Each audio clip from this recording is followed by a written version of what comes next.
सत्यनाम सत्यनाम एक ओंकार परमात्मा एक है, वही सच्चा नाम है, वही सबका शाश्वत गुरु है। उस अनामी पुरुष दयाल की दया, वो अनामी पुरुष आपकी हमेशा सहायता करे। प्रकृत पुरुष सिद्धपीठ आश्रम में साप्ताहिक सत्संग में आप सभी का स्वागत है। आज तारीख 29 मार्च 2025। आज हम लोग गुरु महाराज कबीर साहब के वाणी पे विचार करेंगे। तो महाराज जी कहते हैं कि मैंने संसार में कुछ आश्चर्य देखे हैं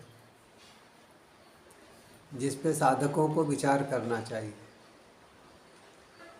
आत्म कल्याण के लिए आवश्यक है कि इस आश्चर्यों पर विचार किया जाए। तो महाराज जी की वाणी है, एक अचरज में ऐसा देखा साधु, एक अचरज में ऐसा देखा साधु, नदिया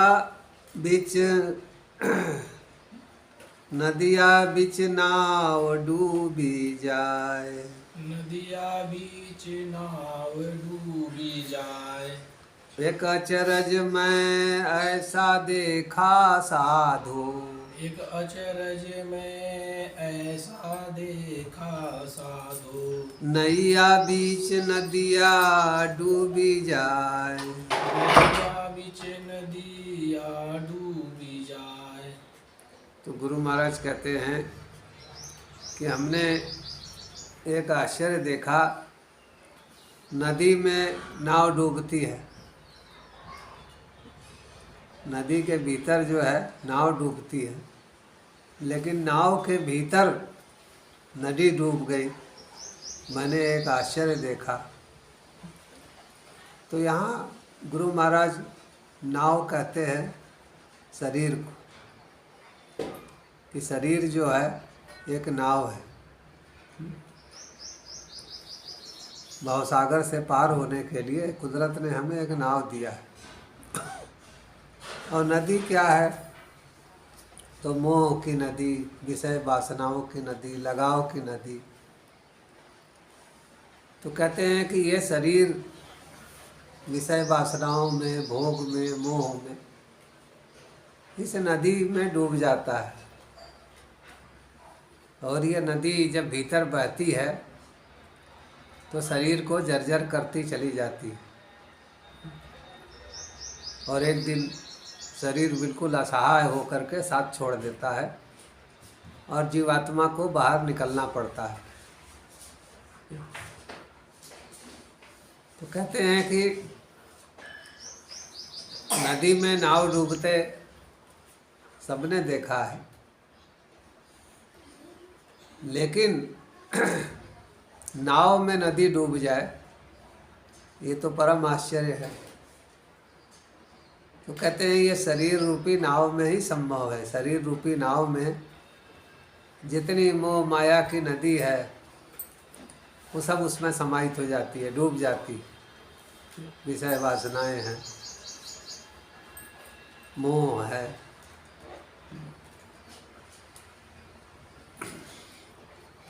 आगे कहते हैं,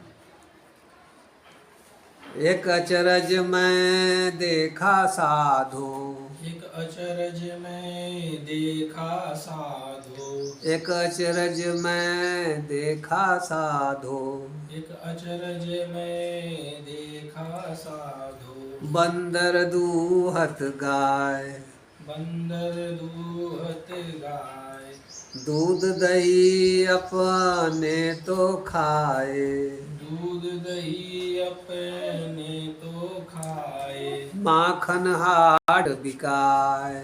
माखन हाट बिकाए। तो कहते हैं कि एक मैंने आश्चर्य देखा, और आश्चर्य क्या देखा? तो कहते हैं कि मैंने आश्चर्य ये देखा कि बंदर दूहत गाय, तो बंदर गाय को दूहे ऐसा तो कभी संभव नहीं है। तो बंदर क्या है? मन। गाय क्या है? इच्छा। तो मन जो है हमेशा इच्छाओं को दोहता रहता है, मन से ही इच्छाएं निकलती हैं। तो मन बंदर है, इच्छाएं गाय है, और मन जो है उसको हमेशा दोहता रहता है। तो कह रहे हैं कि दूध दही अपने तो खाए, और माखन हाट बिकाए। तो दूध क्या है? कामना, इच्छाएं, और दही क्या है? विषय भोग, विषय वासनाएं। तो कहते हैं कि मन से जो इच्छाएं पैदा होती हैं, वो इच्छाएं दूध और दही कामनाओं का भोग करती हैं, विषय वासनाओं का भोग करती हैं। और माखन हाट बिकाए। माखन क्या है? शरीर की सार तत्व, चेतना। तो कहते हैं कि मन इच्छाओं को पैदा करता है, और इच्छाओं के जरिए जो है विषय भोग में जीव लग जाता है। तो कहते हैं कि इसमें नुकसान किसका होता है? तो कहते हैं चेतना, जो आत्मा है, शरीर का सार तत्व चेतना है, उसको जो समय मिला है देह के अंदर, वो समय जो है नष्ट हो जाता है। हर एक जीव को एक समय मिला है, 50 साल, 60 साल, 100 साल, कोई और कम में भी शरीर छोड़ देते हैं, कोई माँ के गर्भ में शरीर छोड़ देते हैं।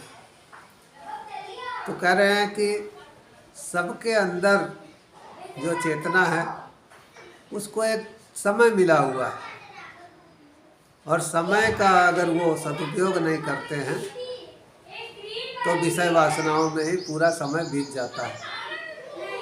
तो सदुपयोग क्या है? उस सार तत्व को ग्रहण करना, सार तत्व में लीन रहना, ये जो है मूल उद्देश्य होना चाहिए जीवन का। आगे कहते हैं,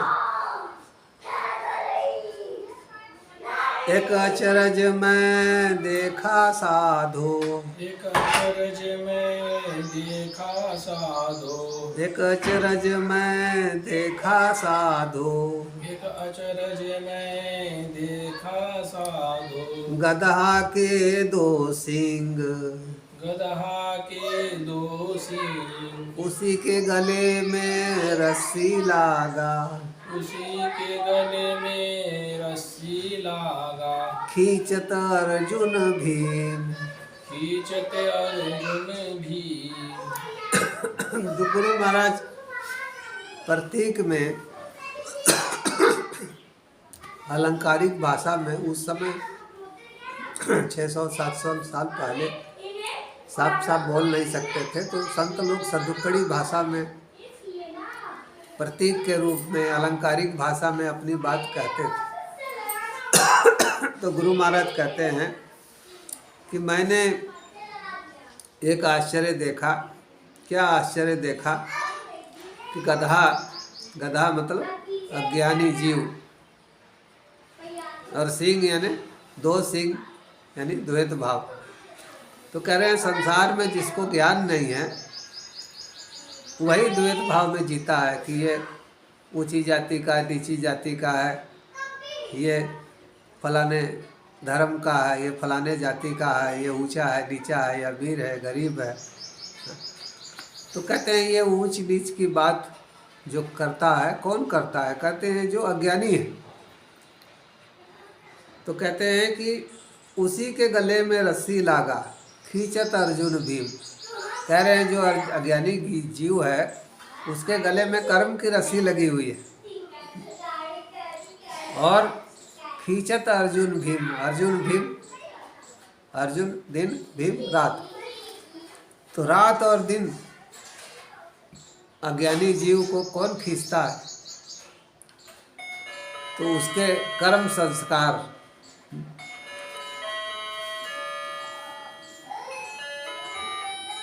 उसकी अज्ञानता,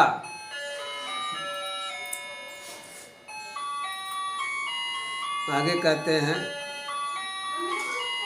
एक अचरज में ऐसा देखा, एक अचरज में ऐसा देखा, एक चींटी के मूत में बह गया, एक चींटी के मूत में बह गया, एक अचरज में ऐसा देखा, एक अचरज में ऐसा देखा, एक चींटी के मूत में बह गए, एक चींटी के मूत में बह गए, नदी और नार, नदी और नार, पापी नैया पार उतर गए, पापी नैया पार उतर गए, घर में डूबे भवधार। घर में डूबे भवधार। तो कहते हैं कि मैंने एक आश्चर्य देखा। क्या है आश्चर्य? कि एक चींटी के मुंह में बहा जाए नदी नार। तो नदी नार क्या है? मैंने पहले भी बताया, विषय वासनाओं की नदी, मोह की नदी। और चींटी क्या है? इच्छा। तो इच्छा बहती है तो उसी को कह रहे हैं कि चींटी मूतती है, यानी कि मन में इच्छा बहती है मन से, और उसमें विषय वासनाओं की नदी बहने लगती है। तो कह रहे हैं कि पापी नैया पार उतर गए, घर में डूबे भवदार। तो कहते हैं कि संसार भले ही जो इंद्रिय निग्रह करने वाले हैं, पापी नैया जो पाप से बचने वाले हैं, तो कह रहे हैं कि जो इंद्रियों के ऊपर दया नहीं करता है उसको गुरु महाराज कहते हैं कि पापी। उसको कह रहे हैं कि जो इंद्रियों पे दया नहीं करता है वो संसार सागर से पार हो जाता है, और जो इंद्रियों के कहे अनुसार चलता है वो विषय वासनाओं में डूब जाता है, और इसी शरीर में मझधार में जो है फंस करके शरीर छोड़ता है। यानी कि विषय वासनाओं से मुक्त होने के लिए इंद्रियों पे कंट्रोल करना, इंद्रिय निग्रह बहुत ज़रूरी है। अगर इंद्रियों पे कंट्रोल नहीं करेंगे तो विषय वासनाएं तो उसे बहा ले जाएंगे, एक इच्छा उधर ले जाएगी, एक इच्छा इधर ले जाएगी, इसी में पूरा जीवन जो है बीत जाएगा।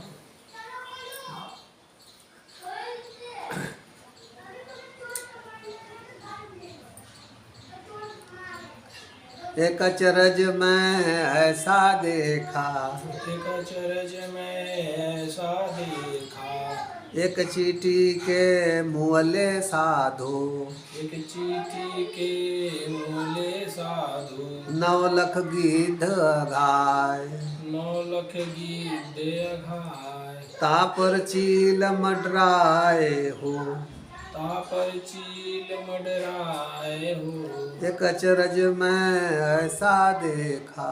एक अचरज में ऐसा देखा। तो गुरु महाराज कहते हैं कि मैंने एक आश्चर्य देखा कि एक चींटी के मुअले साधो 9 लख गिद्ध अघाय। चींटी इच्छा। तो कह रहे हैं कि गुरु के ज्ञान से एक चींटी जो है, एक इच्छा जो है खत्म हो गई, और उस इच्छा से 9 लख गिद्ध अघा गए। इसका मतलब 9 और लख यानी देखना। तो गिद्ध कहते हैं शरीर के अंदर के गुण जो हमारे दुर्गुणों को हजम करते हैं, जैसे सत्य है, शील है, विवेक है, वैराग्य है, सत्य है, अहिंसा है, अस्तेय है। तो कहते हैं कि ये जो 9 हमारे अच्छे गुण हैं, सद्गुण हैं, वो एक इच्छा खत्म होने से, एक चींटी के मोहल्ले से हमारे अंदर बहुत सारे सद्गुण पैदा हो जाते हैं। और हमारी एक इच्छा, कई बार आदमी जिद पे अड़ जाता है ना कि हम इच्छा जरूर पूरा करेंगे, भले ही कोर्ट कचहरी के चक्कर लगाए, जेल चला जाए, भले ही कितने भी पाप क्यों न करने पड़े। तो कहते हैं कि एक इच्छा के मरने से बहुत सारे सद्गुण पैदा हो जाते हैं। अब कई बार हमारी एक इच्छा हमारे बहुत से सद्गुणों को खत्म कर देती है, दुर्गुण ही दुर्गुण से भर जाते हैं।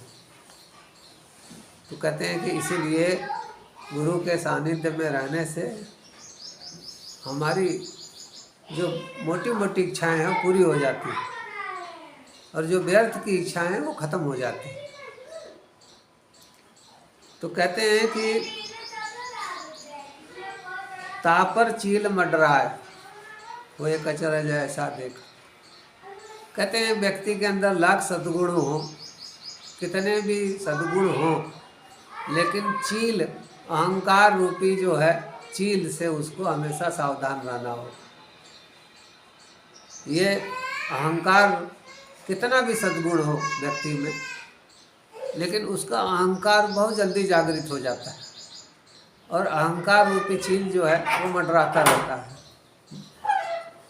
तो अहंकार रूपी चील से भी बचना होगा। सद्गुणों के साथ साथ अहंकार से बचना भी जरूरी है।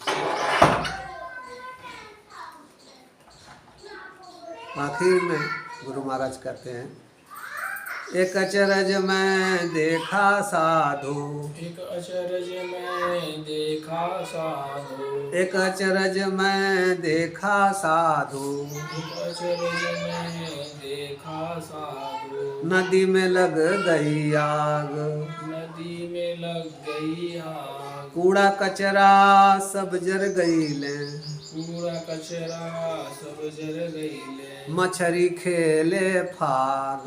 मछली खेले फाग। बहुत सुंदर कहते हैं, एक अचरज में देखा साधु, एक अचरज में देखा साधु, नदी में लागल आग, नदी में लागल आग, कूड़ा कचरा सब जल गली गईले, कूड़ा कचरा सब जल गईले, मछरी खेले फाग।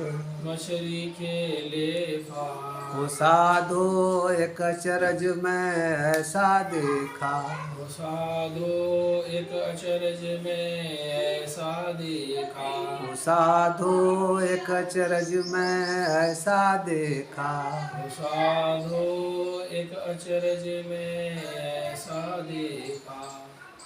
अब कितनी बड़ी बात कहते हैं कि एक अचरज में ऐसा देखा, नदी में लागल आग। तो नदी कौन? मोह रूपी, हमारे अंदर जो मोह रूपी नदी है, उसमें गुरु की कृपा से जिस दिन भी ज्ञान रूपी अग्नि लग जाए, ज्ञान रूपी अग्नि प्रज्वलित हो जाए, तो मोह भी धीरे धीरे धीरे धीरे कम होने लगते हैं। तो कह रहे हैं कि जो गुरु की ज्ञान रूपी अग्नि है, वो हमारी इच्छाओं रूपी नदी को जलाने के लिए आवश्यक है। उससे हमारी इच्छाएं कम होने लगती हैं और अधिकतर मोटी मोटी इच्छाएं पूरी हो जाती हैं। तो गुरु की कृपा यही है कि कोटि जन्म का पंथ था, पल में पहुंचा है। यानी कि ऐसे तो बहुत जन्म लग जाते, लेकिन गुरु की कृपा से एक जन्म में ही हमारी इच्छाएं जो हैं पूर्ण हो जाती हैं। तो कहते हैं कि जब शरीर में जो मोह रूपी नदी है, इच्छाओं रूपी नदी है, उसमें गुरु के ज्ञान रूपी अग्नि प्रज्वलित होती है, तो कह रहे हैं कूड़ा कचरा सब जल गए। जितने भी हमारे दुर्गुण हैं, बुरी इच्छाएं हैं, सब उसमें जल के भस्म हो जाते हैं। तो फिर क्या बचता है? तो कहते हैं कि फिर बुद्धि जो है हमारी निर्मल हो जाती है। हमारा मन निर्मल हो जाता है। कबीरा मन निर्मल भया जैसे गंगा नीर, पाछे पाछे हरि फिरे कहत कबीर कबीर। तो कहते हैं कि मछली खेरे फाग, मछली मन, हमारी बुद्धि निर्मल हो गई, मन निर्मल हो गया, तो कहते हैं उसके 12 महीने फगुआ है। फगुआ मतलब आनंदित, मन हमेशा खुश रहेगा, मन हमेशा आनंदित रहेगा। बस शर्त यह है कि मन जो है वो निर्मल हो जाए। और मन की निर्मलता के लिए हमारे अंदर सद्गुण विकसित होना जरूरी है।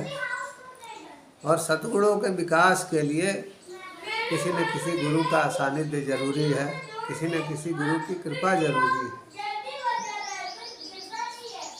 आप सब पे वो सनामी पुरुष की दया हो, आप सब पे संतों की कृपा हो, और आप लोग देश दुनिया में जहाँ कहीं भी हो स्वस्थ रहे, खुश रहे, पूरे विश्व में शांति हो, परमात्मा सबको खुश रखे और प्रकृति के कहर से दूर रखे। आज इतना ही। सत्य। ब्रह्मा